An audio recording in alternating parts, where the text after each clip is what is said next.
It is good to see everyone out this morning. We do have a sparse crowd with us, but that should not hinder us from worshiping God in a way that's pleasing and acceptable in His sight. And that I pray that everything I say will be in accordance to His word. Last week, it was like there were several things that lined up to where this is what I've got to talk about and what we've got to think about today.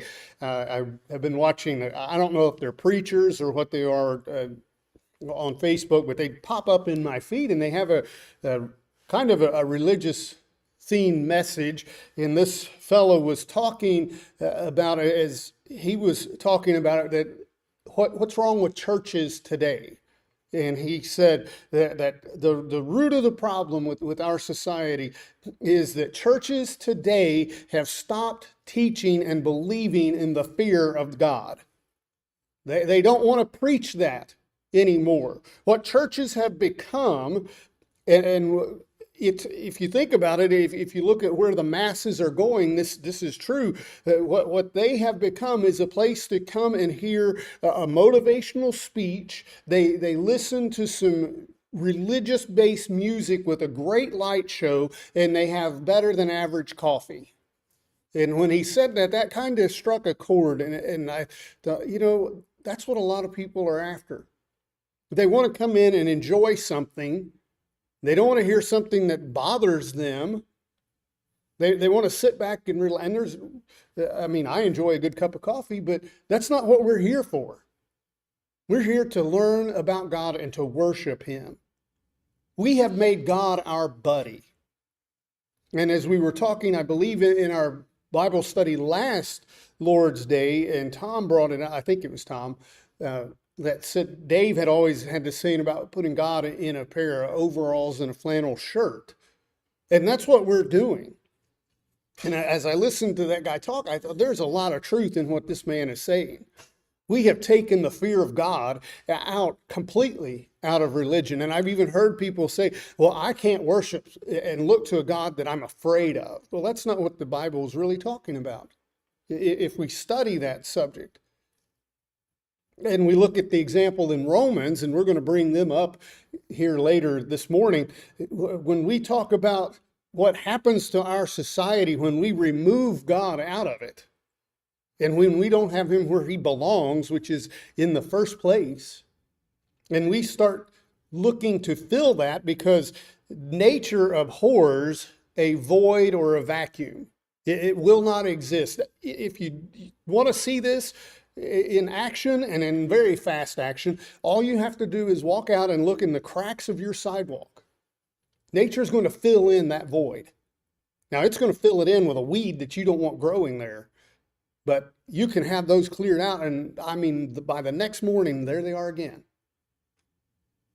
When we take that void out, when we make that void, by taking out the one that should be number one in our life, which is the Lord, then something is going to fill that place, and it's going to be something that should not be there. When we put ourselves there, and when we put ourselves and put us in the place of our most high regard, I am number one. I have to achieve and do everything that I want. When I become top priority, look around at how that is working out in our society, the mess that we have, the chaos and the confusion that this mindset has caused. Why is that? Well, because we don't have the Lord where He belongs. Proverbs chapter 9 and in verse 10 tells us that the fear of the Lord is the beginning of wisdom, and the knowledge of the Holy One is understanding. That's where it begins. Now, our world will tell us how wise they are, but they don't have God anywhere near where He's supposed to be. Now, as I said, fear isn't the same thing as being afraid of. There is a difference. Now, there is a part of the Lord that we should literally fear because the Bible tells us to. But being afraid of someone or something drives us away from them. Now, of course, we should fear that punishment of God that He is capable of inflicting and rendering upon us for our deeds. But that fear is much, much greater than that. That may be a reason why we initially obey him, because we realize the condition of our soul and we fear eternal punishment. But the Lord wants us to worship and serve him from a cheerful heart, as with our giving. I'm not giving on the first day of the week because I'm afraid of what's going to happen to me if I don't. If I give it in that heart, then God is not going to be happy with me. God wants me to give that because I have been blessed by him so greatly that I want to return a portion of that back to him. I do it with a cheerful and an honest heart. Not because, well, if God can see inside my bank account, I better make sure I give him. That's not the attitude that he wants us to have. But this fear that we should have of the Lord, he's not our friend. He's not our buddy. We should be standing and looking in awe and fear of his power, reverence of his great goodness. And that will draw us closer to him and to the blessings that he gives.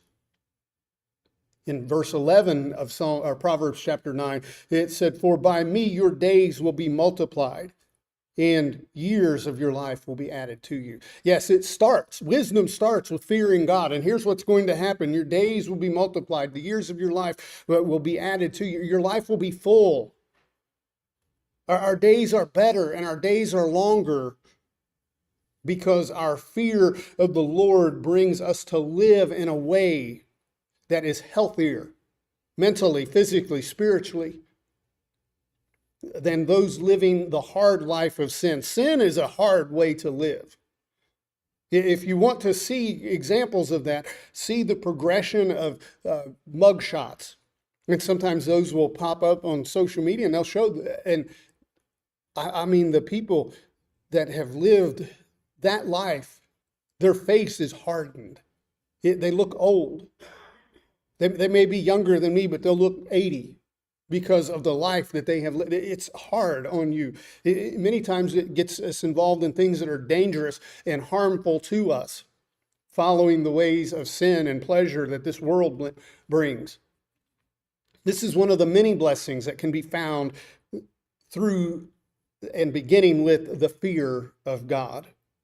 But what does it really mean to fear the Lord? As we said, it's not being afraid of him. I'm not going around worrying about him jumping out from behind a door when I open it. I'm not that kind of afraid. He's not the boogeyman that we're afraid of. What does that mean? Well, first, we're overwhelmed by his majesty, his grandeur. Job chapter 13 and verse 11, his excellency, it exceeds everything that we can possibly understand in our feeble human and mortal minds. Job chapter 13 and verse 11, will not his excellence make you afraid, and the dread of him fall upon you? The very apprehension of his wrath is sufficient to crush us into nothing, to crush us to where we have never even existed. The power that he is capable of. He is so far above everything that we are on this earth in every aspect. He's so large, it should be frightening to look at, to think about, because he is all-consuming. As a child, I don't know how many of you remember the museum center that used to be, I think it's where Channel 9 has their TV studios at now. They've moved to Union Terminal. But the museum center was there. And inside that, they had a very large Tyrannosaurus Rex in the middle of it. Now, I don't even know if I told Mom and Dad that, but I was afraid to stand next to that thing. It was so big. It was so much taller than the little boy that I was. And I think the elephants out front, the woolly mammoths out front kind of did the same thing to me. I didn't want to get near them because they were so big. There are things that we can see on this earth that are just so big it's intimidating. Well, the Lord is larger than that. Consuming that, we are in awe of him when we think about him. Psalms chapter 33 and verse 8. And when we bring God down to our level, and when we make him one of us, there's nothing more that we can look up to because he is our peer. But in no way is he equal to us. We are nothing but a speck, and not even that in comparison to him, in comparison to the greatness that is God. In Psalms 33 and verse 8, it said, "Let all the earth fear the Lord. Let all the inhabitants of the world stand in awe of him." Oh yes, there's going to come a time, Romans chapter 14 and verse 11 says that every knee shall bow and every tongue shall confess to God. Oh yes, the world is going to recognize him as the one true God. It's much greater and much better if we recognize him before we die and leave this earth as that one true God. But the greatness of the Lord, to stand in awe of him and to think about all that he is, that's part of that fear, that respect, that reverence that we should have. Just stop and think. And we look at why are so many people living the way that they're living? Why do we see the headlines that we do on the news every morning? Because they're not looking to God. They have no respect of him. Why do we have to spend so much time talking about things like that? Because they don't care, they don't value life because they don't know God. Just stop and think about how powerful this God is. Why do we have so many empty pews? And the Lord's Church is not the only religious organization facing this issue with attendance. Why are people not coming to worship him?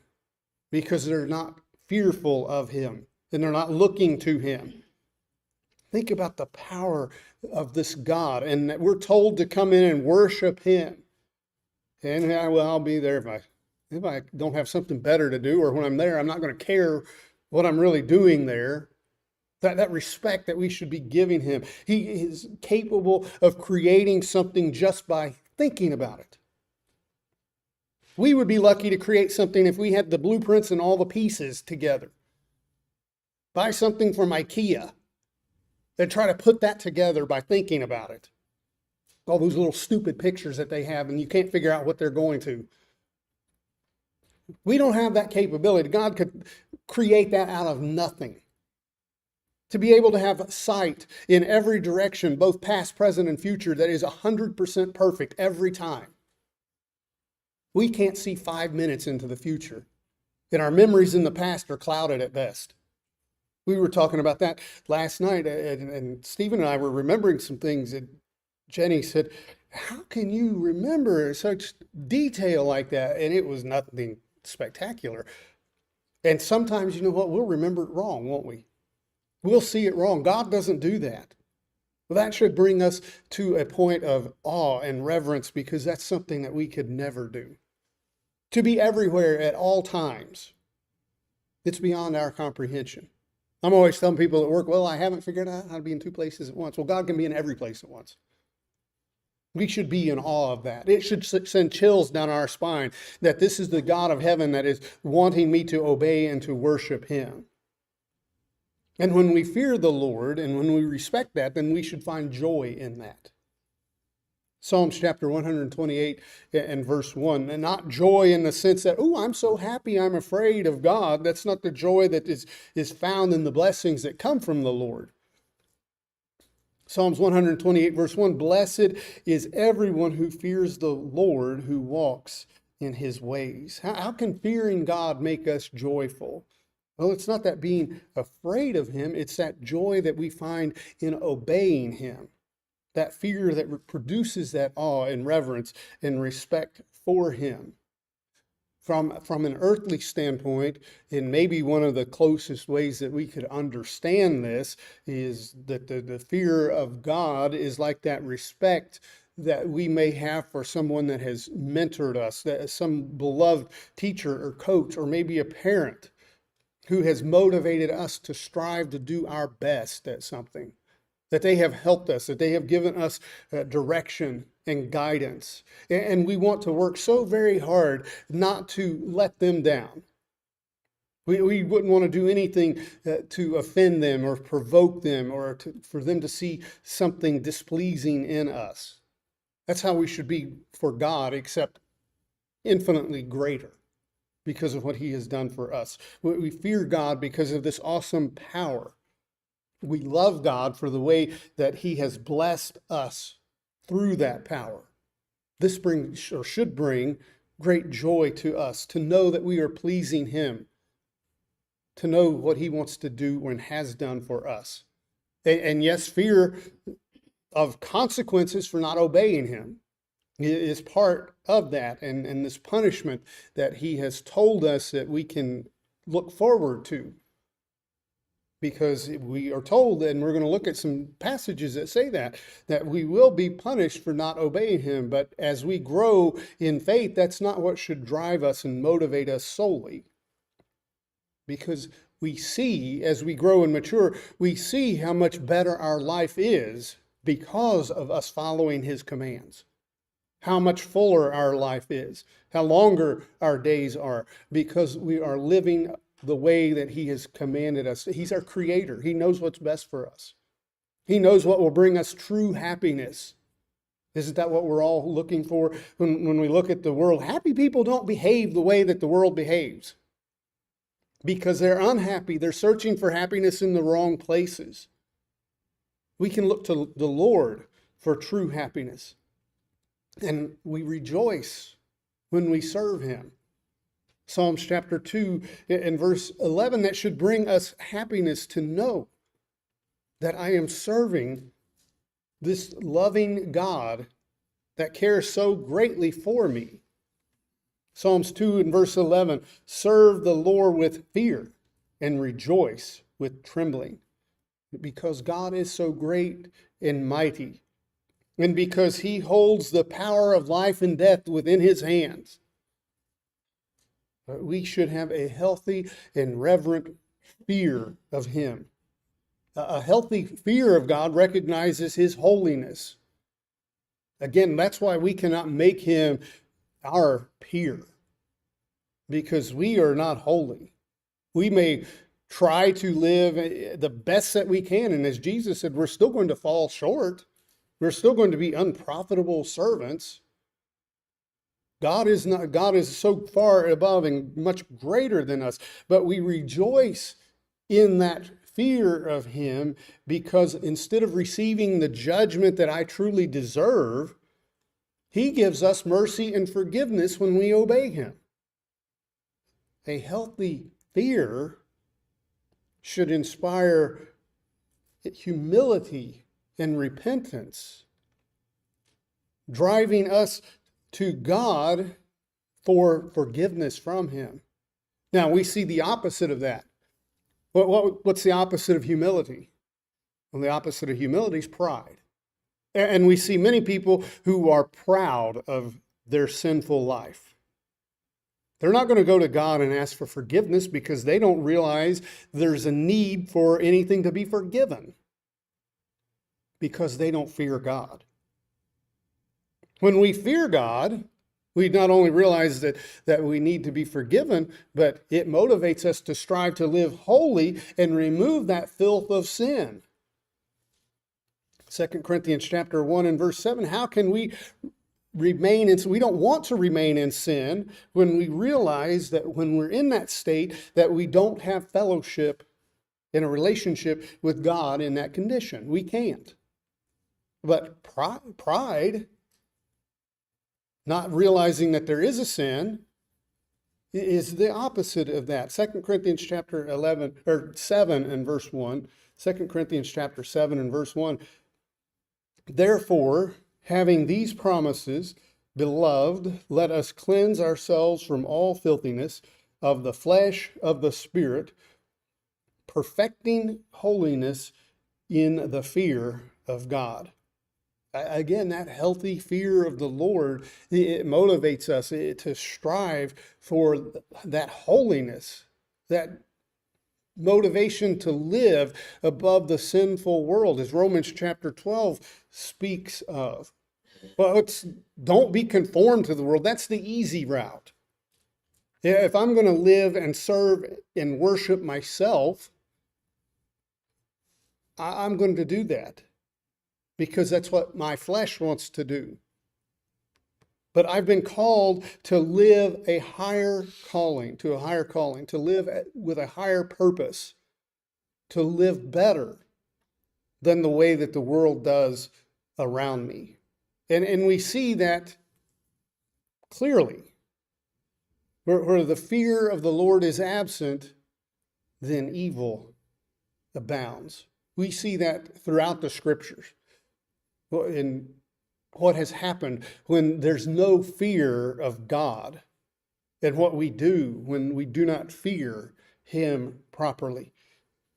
One that we can look at is the example of Abraham and King Abimelech in Genesis chapter 20 in verse 11. If we look at the timeline of this is after the destruction of Sodom and Gomorrah. Abraham had journeyed south towards the city of Gerar, if I said that right, Gerar, and this city was under the Philistine king Abimelech. Now we know, and if we read through Samuel in that and throughout the Old Testament, we know that the Philistines were not serving God. They were evil. They were sinful. They were the nation that the Israelites had many conflicts with, and it was because they had no faith or no fear of God. And the time with David and Goliath, what were they saying? That they were out, and Goliath was defying the armies of Israel. And they were afraid of him. He did not fear them or respect them at all as God's children. And Abraham was in a nation that did not fear God. Genesis chapter 20 in verse 11.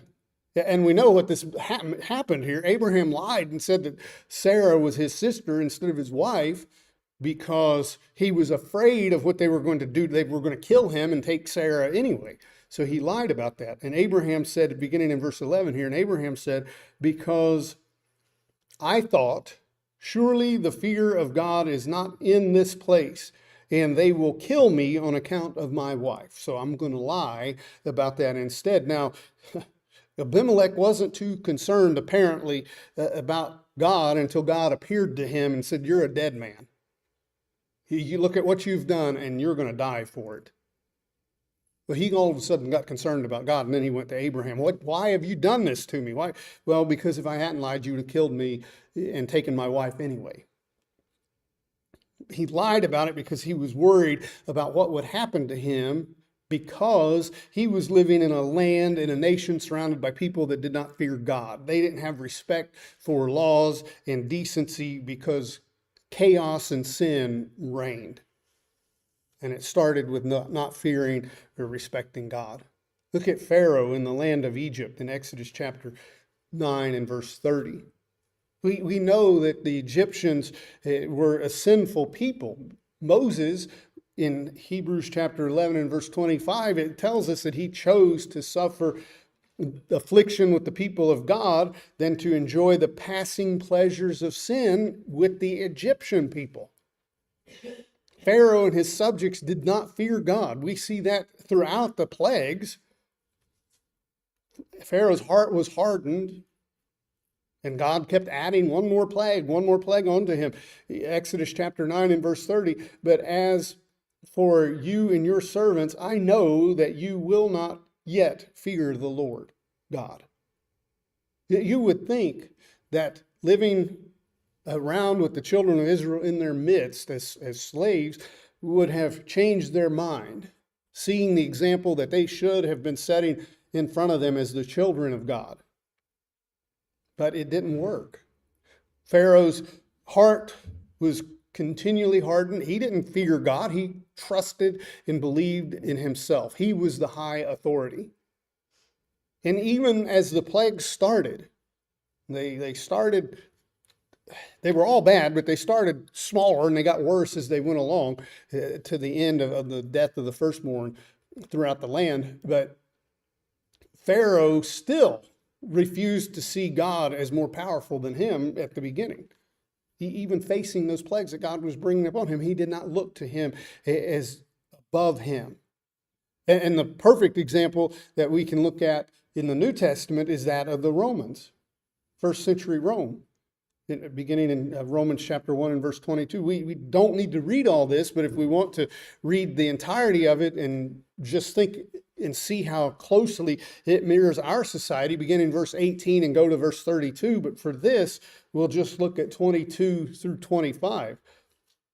It fits our society like a glove and how we're living today. Beginning in verse 22, professing to be wise, they became fools and changed the glory of the incorruptible God into an image made like corruptible man, and birds and four-footed animals and creeping things. Therefore God gave them up to uncleanness in the lust of their hearts, to dishonor their bodies among themselves, who exchanged the truth of God for a lie, and worshipped and served the creature rather than the Creator, who is blessed forever. Amen. Does that not sound like us? We're so smart. We're so enlightened. The geniuses at Harvard are going to show us how it's done. That they're well, we won't go that route. You can form your own opinion about what they're doing there. But we're so smart. We're so beyond everyone else. We know how to do everything right. We're trusting in our own wisdom. Even secular history will tell you, when we're talking about the Romans, what an evil society this was and how evil their leaders were. Doug read to us about the crucifixion. That was something that they took great pride in. I mean, they rejoiced in how much pain they can inflict on people that they did not agree with, that they determined were lawbreakers or enemies of them. They took great pleasure in how much they could do to them. The Emperor Nero found great pleasure in taking first century Christians and wrapping them in some kind of a flammable cloth and then installing them as torches in his garden where he would burn them alive. That's what our first century brothers and sisters went through. That's secular history that will tell us that. That beautiful ruins of the Colosseum that people spend a lot of money to go and see, that was built to execute Christians mainly, but anyone that they thought was an enemy of the state. And that was their sport. And their sport was releasing this live human being and a lion into that ring. And if for some reason that the human managed to defeat that lion and kill it, well, guess what? There was another lion waiting for them to come out. And that's what the crowd came out to see. They found enjoyment in that. That was their entertainment. Is that something that is godly? Yes, we're to punish lawbreakers, and the Lord would tell us that. But should we be finding pleasure in doing that? That was what they were looking to. They were professing, oh, we're so wise and we're so enlightened. But the Bible said they were fools. Instead of worshiping God, they had brought him down to their level and made him like a mortal man or an animal. And he let them go. He turned them over. He let them live with the consequences of their actions. And look at the Roman Empire now. Read about it. How it lays in ruin. One of the greatest civilizations in man's eyes that has ever been, shadowed only to the United States. And it is gone now. Where is Rome? Well, it's a small city inside of Italy. There used to be, say that it touched, the Roman kingdom basically touched all the known world at that time. And it's gone because they did not fear God. And they suffered the consequences, just like our nation will, but for the grace of God. Because look at history, and those that don't know history are doomed to repeat it. We're following their history to the letter. We've removed God. We've become so wise. We're worshiping ourselves instead of him because we don't fear him. We're seeing the results of us as a society not fearing God and not respecting him or his laws or his authority at all. This evening we'll pick up and look at the opposite of this, that where the fear of the Lord is present and where blessings abound there, And then we'll look at some other characteristics that the fear of the Lord produces. But the fear of the Lord begins with obeying him. And if we're living in a way that is not pleasing in his sight, then we need to make changes in our life while we have the opportunity to do so. Whether primary obedience to the gospel, or we find ourselves living in a sinful way that we do not have a proper relationship with him. We need to make those changes now while we have the opportunity as we stand and sing.